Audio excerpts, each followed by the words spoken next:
Today we're going to be going over the T54W model phone.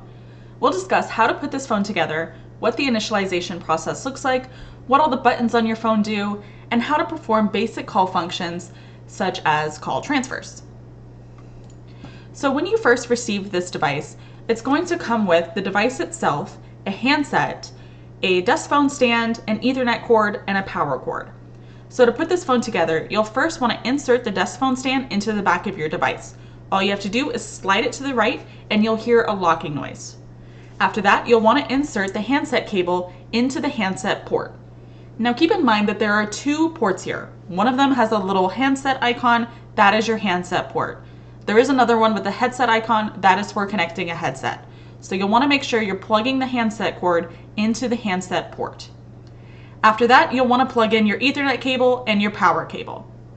So we typically recommend a direct Ethernet connection, as that's going to offer the most stability and it isn't prone to the same network fluctuations that can sometimes occur with Wi-Fi. However, these phones do have the ability to connect to Wi-Fi, and if you have a strong network, your phone can absolutely function properly over a wireless connection. Now you may also notice that there's another port here labeled PC. This is for something called daisy chaining. So daisy chaining is essentially the process of using your phone as a switch to supply internet to both your computer and your phone using the same internet connection. To do this, you'll connect one Ethernet cord from your network source to the internet port on the back of the phone, and you'll use a second Ethernet cord that's going to run from the PC port on the phone into your computer. So after the phone is all plugged in, you can flip it over and you'll see that the desk phone is initializing. This may take up to 10 minutes. It will work on finding the network, or it'll start searching for Wi-Fi, and then it should pop up with an E911 address. After you press OK on that screen, you should then see the time and date. If there are any errors here, such as no service or invalid account, check your network connection first to make sure everything is connected properly. If the errors persist, it may be a firewall setting that's preventing the phone from registering, and you may need to contact your IT team for assistance. Masters Telecom does offer a network configuration guide along with the site tool test provided by Verizon Wireless, which can further diagnose any issues you may run into. Moving on to the actual phone itself here, we'll start with an overview of what all these buttons do.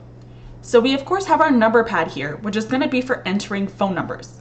Now it's also for entering characters. So if you're creating a speed dial or entering a Wi-Fi password or an administrative password, anything where you may need to enter text, you're going to want to use this number pad to do so.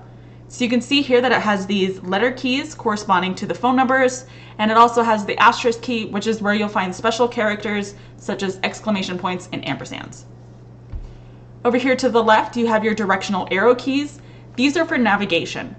So if you're navigating through any menus or call features, call history, anywhere where you need to get around, you'll use these arrow keys to do so, not the keys on the left and right hand side of your phone.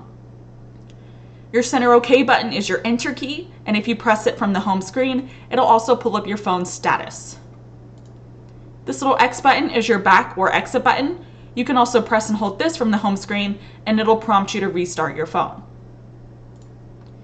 Volume slider here. If the phone is just sitting idle, this will adjust the sound of the ringtone. If you're on an active call, it will adjust the sound of that call. And if you're on speaker, it will adjust the sound of the speaker. And your speakerphone button is this little megaphone icon right above the Yealink logo. Microphone with a line through it is your mute key. So if you're on the phone with someone and you don't want them to hear you for whatever reason, you can put that call on mute and they will not hear you until you take them off of mute. This does glow red when it's pressed, and you will also see on the display that the call is muted. Moving over, we have our headset icon. This is for headset mode. So we briefly talked about the headset port on the back of the phone, but you also have the ability to connect a Bluetooth headset because this phone is Bluetooth capable. If you have a headset connected, you can easily enter or exit headset mode with this headset icon. Now we have this phone with a pause button and this phone with an arrow and another phone. This is hold and transfer respectively. Now when you're actually on a call, you will have these options on the phone's display, which I will show you shortly, but this is just another method of performing those functions. Over here we have a little envelope key. This is for setting up your phone's voicemail. So you will need to configure your voicemail, but all you need to do is press that envelope key. That's going to walk you through setting your mailbox's language, setting up your password, and creating your custom greeting. Once you've set up your mailbox, you can access it at any time by pressing that mailbox key. When you have a voicemail, you'll have a blinking red indicator light on the top of your phone, and you will also see on the screen that you have a voicemail and a missed call. And then down here, these two arrows kind of in a circle, this is your redial or call history key. You also have call history on the bottom left of your display. From your call history, you can actually select certain items, and you can choose to call that number or hit option for additional functions, such as adding that number to your contacts or blocking the number by adding them to your blacklist. Those contacts will be housed in your directory. So in your directory, you'll have a local directory, a remote directory, and a blacklist directory. Your local directory is going to be any contacts that you have manually added. Your remote directory is contacts that have been pushed out from your Verizon One Talk portal. These are things like your company directory and any virtual extensions you may have in place. And lastly, your blacklist directory is for any contacts that you have blocked on this device. D&D stands for Do Not Disturb. This will send all your calls to voicemail. You will see this in big red letters on the screen just like this, so you'll know if it's something that you've accidentally pressed or left on. And then here in the menu is where you'll find your settings. You also have some additional options here like status, which you can also find from the home screen by pressing OK, directory, history, and voicemail, which we have discussed already. DECT setup is really only used if you're connecting a cordless handset to this device. And USB is if you have a USB that you're using for something like call recording, this is where you can access those files. Now your settings are going to be in here between basic and advanced. Basic settings are your things like language, time and date, display, sound, and it's also where you'll find Bluetooth and Wi-Fi. So if you're connecting to Wi-Fi, you'll first want to go in here and make sure that Wi-Fi is turned on, and then you can scroll down to your available networks to see what is available. Advanced settings, this is password protected, but typically the only thing you'll need to do in here is factory reset your phone. And to do that, you would just go to reset configuration and then reset to factory settings. This is typically only done with advanced troubleshooting, so if you're in this scenario, you are more than likely talking to Masters Telecom support or Verizon Wireless support. Moving back to the home screen here, on the left-hand side of your phone, you'll have your extension listed 3 times. These are your phone's 3 individual lines. So you can be on 3 active calls at one time, and you can bounce between them with these 3 buttons. So when you're on one call, you'll have a green indicator light showing that that line is active. And then if another call were to come in, you would see it flash across your second line, and you would have options across the bottom of the screen to accept, silence, or reject that call. You also have some empty spaces here and this 1, 2, 3 button. This 1, 2, 3 button will bring up additional pages of empty spaces. So these are yours to kind of do with whatever you'd like. If you press and hold one of those soft keys, you can switch the line type to like a speed dial or an intercom key. And then you have features here, which is where you'll find things like call forwarding, intercom, and paging functions. Moving on to when you're actually on a call. So as you can see, it's going to look a bit like this. You have the green light here showing that the line is active, and then the buttons across the bottom have changed. So you now have hold, transfer, end call, and then these 2 dots here are more, which is where you'll find park and conference. So if you want to place a call on hold, all you need to do is press this hold key. Now keep in mind that this is only going to put this on hold on your line. If you wanted to place a call on hold so that anyone else can grab it, you'll want to use the park function. So to park a call, you'll press more and then press park. After you press park, you're going to hear instructions that tell you to enter the phone number or extension where you want to park that call, followed by the pound sign.